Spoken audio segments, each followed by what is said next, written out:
Thank you, Mr. Chairman. Thank you for convening this hearing. Thank you for each of the witnesses for coming.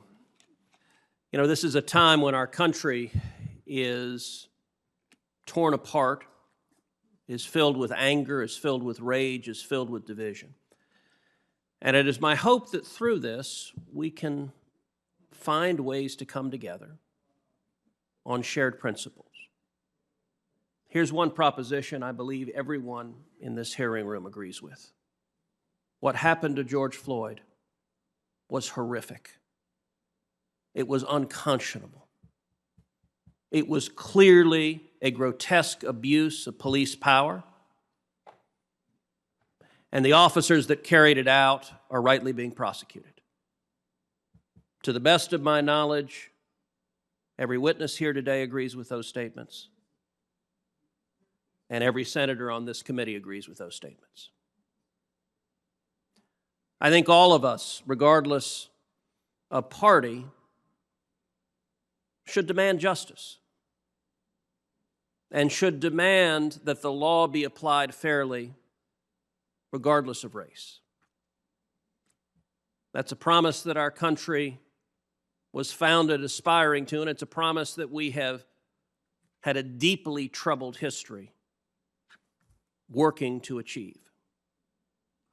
I also think it is true that anytime you have government power, there's a risk of abuse. And we have a responsibility to protect individual rights against the abuse of governmental authority. At the same time, I think some of the rhetoric that has been used in the wake of Mr. Floyd's killing has been inaccurate and harmful. A great many of our colleagues use the phrase systemic racism to suggest that the entire criminal justice system is imbued with racism. I don't believe that's accurate. Some of our colleagues have said, and this was a quote from earlier in the hearing, nothing has changed from the days Dr. King stood on the steps of the Lincoln Memorial. I think that proposition is demonstrably false. A great deal has changed since then. Our country has made a journey. As my friend Senator Booker said, Dr. King pointed to the arc of history bending towards justice. We have traveled along that arc. We no longer have Jim Crow laws. We no longer have segregated schools. We no longer have open bigotry that was so pervasive just a generation ago in our country. And I think for young people to say nothing has changed gives them a false and inaccurate picture of this country. When you point to systemic racism, something our Democratic colleagues often point to as the cause of this, it is worth noting in Minneapolis, the police chief is a Democrat. The mayor is an elected Democrat. Every member of the city council is an elected Democrat. The attorney general is an elected Democrat. Both senators are elected Democrats.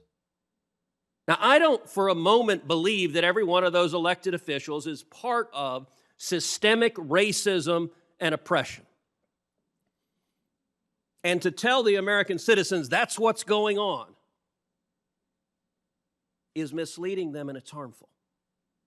Are there bigots? Yes. Are there people who violate the law? Yes. And when they do so, they should be prosecuted just like the officers who killed Mr. Floyd are prosecuted. But to impugn the integrity of everyone working in law enforcement is a disservice to this nation.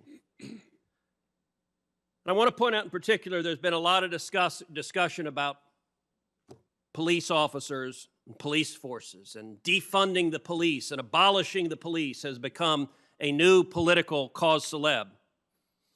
I would like to point this committee to an article that came out just this month, June of 2020. It is entitled, Policing the Police, the Impact of Pattern or Practice Investigations on Crime.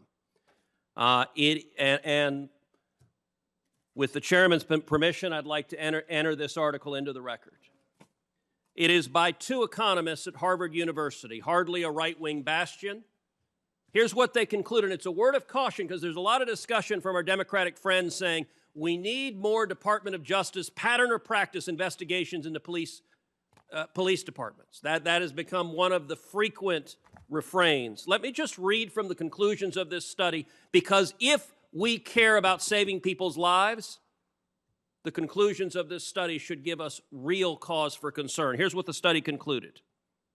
They examined all of the police departments in which pattern or practice investigations had been launched, and they found a real difference for those investigations where there was not what they called a viral incidence of violence on a civilian. They found that did not increase crime, but here's what they found.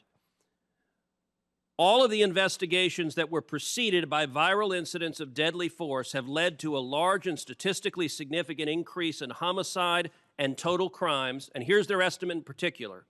We estimate that these investigations caused almost 900 excess homicides and almost 34,000 excess felonies.